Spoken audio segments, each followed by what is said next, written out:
Recently I've had the urge to play the 1.4 port of Fargo's Souls mod, specifically Eternity mode. However, I could never decide what class I wanted to play, so instead I decided I'd leave that up to the universe by spinning a picker wheel after each boss kill to decide what I use against the next boss. So first things first, I guess I have to pick a class for the pre-boss section. So I've got a few that I would prefer. I'd probably prefer melee and ranged over magic and summoning, mostly because magic and summoning are a bit harder to get beginner weapons for. Summoning especially, so let's hope I don't get that. Okay, ranged is good. Ranged is pretty easy to get started in, so I'm quite happy with that. With my first class decided, I create a medium-sized master mode world with corruption as the world evil. After spawning into the world, I travel to the left and find a statue of the mutant holding the mutant's gift. Activating this will toggle Eternity mode, and spawns the deviant, which gives you some very useful gifts to start your adventure. Among these are a weaker version of Hermes boots and a cloud in a bottle, a simple grappling hook, and some of the basic blocks you need to get started with magic storage.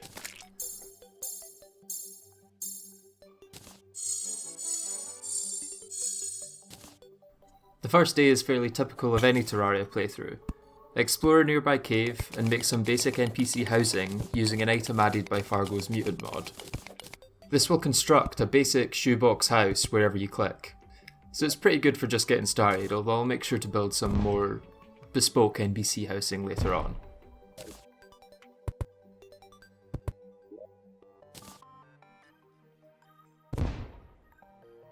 After placing down my magic storage system, I find that the Deviant also gave me a half instant elevator, which will get you halfway to hell and gives a nice rope that you can go up and down, so cave exploration should be a lot easier to start the game.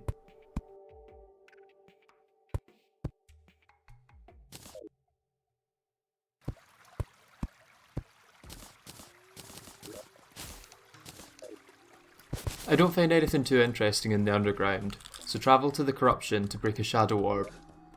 This gives me a musket which allows the arms dealer to move in. Guns are probably a much better option than bows at this point in the game, as the most basic bows just aren't powerful enough against the Eternity mode bosses, so I'll definitely want to work towards saving for a mini shark. With the arms dealer moved in, I decided to build some proper housing in the desert for him and the nurse. I'll be buying a lot of bullets from him later in the game, so it's going to be worth it to save the money.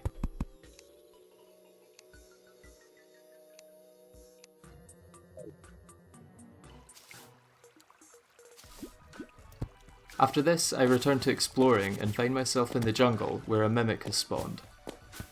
This is a change made by Eternity mode, which allows mimics to spawn in pre-hard mode. However, they don't drop all the items they normally would, as getting a magic dagger in pre-hard mode would make all the bosses pretty easy. It takes a while to defeat the mimic using just a musket, however I'm rewarded with a cross necklace at the end, which is pretty useful this early in the game. The mimic also dropped a massive amount of gold, which allowed me to buy the mini shark quite early on. This proves invaluable in the next biome I end up in, which is the underground desert. I'm here to mine as many desert fossils as possible, so that I can eventually make the fossil armour, which is the only option I have pre-boss for a ranger.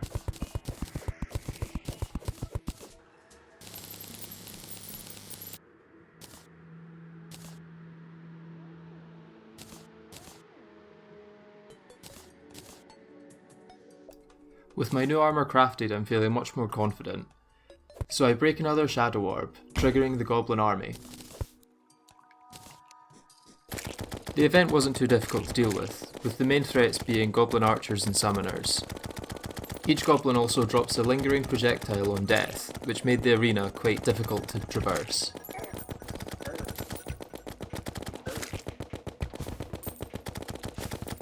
With the goblins defeated, I decided now was probably a good time to make my first of many enchantments. Enchantments are accessories added by Fargo's Souls mod which are themed after armour. For example, the Boreal enchantment, which is the one I'm making just now, will shoot a spread of 3 snowballs occasionally when attacking. There's an enchantment for pretty much every armour set in the game, including ones you wouldn't expect, such as the snow armour or rain armour. After this, I decide to find the Goblin Tinkerer, and luckily I don't have to search long. I find him waiting for me halfway down the elevator shaft.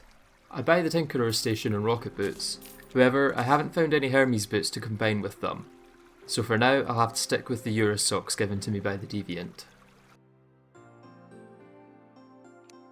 I am, however, able to upgrade my Cloud in a Bottle to a Fart in a Jar, and after looting some Sky Islands for a red balloon and some wings, I'm able to upgrade this all the way to a green horseshoe balloon.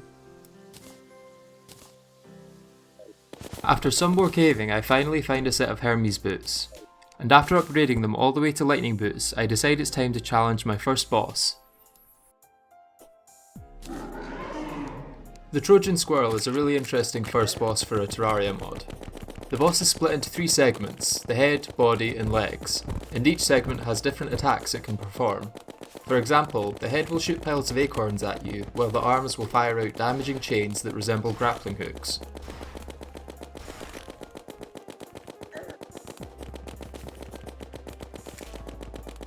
Once the head and arms are destroyed, the squirrel will charge at the player, leaving a trail of embers to avoid, then leap at the player with an explosive jump. It has quite a variety of attacks for such an early game boss, however all of them are fairly intuitive to dodge, leading to a very enjoyable fight.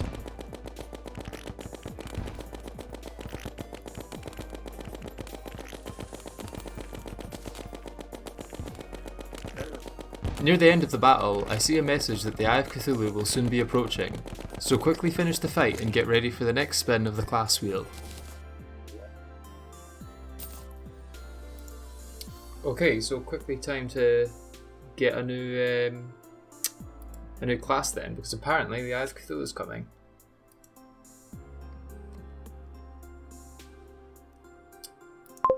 So I was hoping to do King Slime next, but it seems that the Eye of Cthulhu is gonna just force us to do that one instead.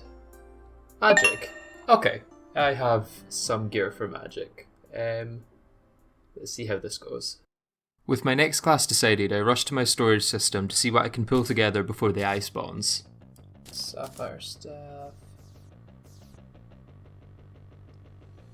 What do I have in here for magic? Thunder Zapper, can try that.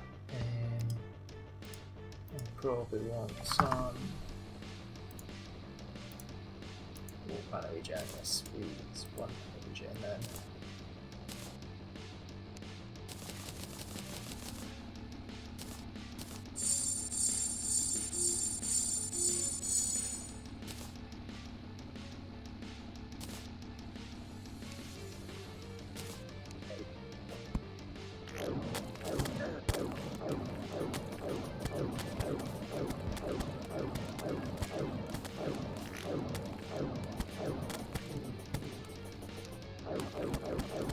Yeah, Thunder Zapper is going to be much better for this. I can actually hit it with some speed. The first phase of the fight goes reasonably well, with the only noticeable change being some extra scythe projectiles to avoid. However, in the second phase, the eye's movements are much more erratic, releasing many more scythes with each dash, which soon leads to my downfall. So that's not surprising, considering I didn't have anything prepared for that. After my defeat to the Eye of Cthulhu, I decide to farm the Trojan Squirrel for the magic staff that it drops. This releases a snowball projectile which grows as it rolls. However, only one can exist at a time, so I found it quite finicky to use. Next, I wanted to get Band of Star Power, which meant spawning the Eater of Worlds and then teleporting away before it could kill me.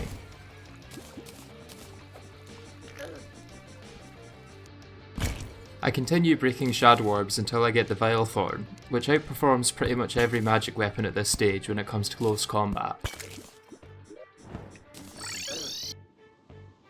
I craft a diamond robe and some platinum armour for extra defence, then triggered the Slime Rain to spawn King Slime.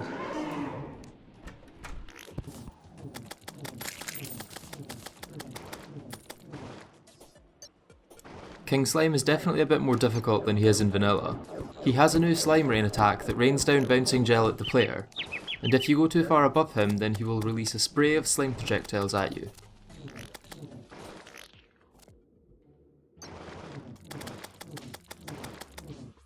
At 50% health he also gains another new attack, raining down rows of slime spikes with small gaps between them where you can avoid damage.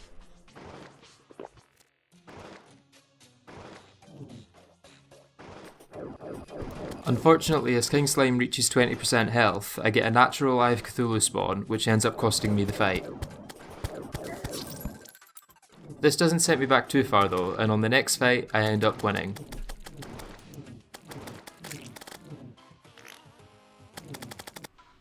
So now that King Slime is down, time to look at what class I'm getting for the next boss. Let's get this set up, and let's go.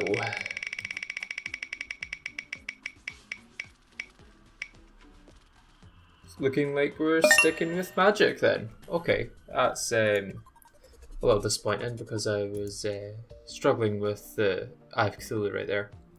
But we'll see if there's any improvements we can make for the next attempt.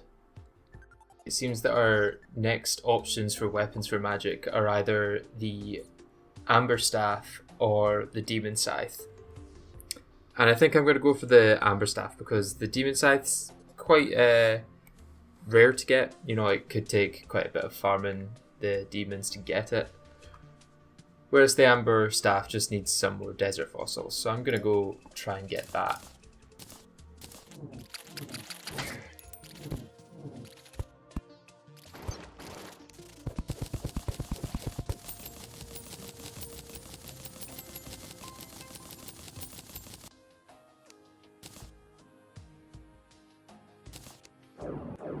I craft the Amber Staff, but decide it's probably not enough of an upgrade to beat the Eye of Cthulhu, so I travel to the underground jungle once again to farm for jungle armour. After crafting the hat and pants, I get another natural spawn before I can craft the shirt. This attempt goes much better than my last, with me even surviving to the final phase. In this phase, the Eye performs a set of quick dashes along a predetermined path, leaving a trail of damaging scythes and shooting out a circle of scythes at each turning point. Annoyingly, I die when the Eye has only 90 HP left, although if I did win it would have just been because of luck. After this defeat, I return to my farming in the jungle and eventually complete my armour set, then go back to fighting the Eye of Cthulhu. I could consistently get him to phase 3, however he could also consistently kill me once there.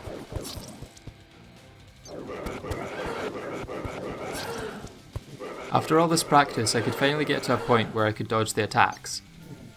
However, I was dealing minimal damage with each pass, only hitting the boss once. This leads to quite a long fight, however I eventually come out on top.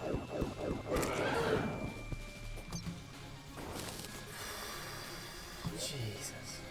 Thank God that's over. If you enjoyed this video, then make sure to like and subscribe so you don't miss part 2, where I start to find out exactly how crazy some of these boss changes can get.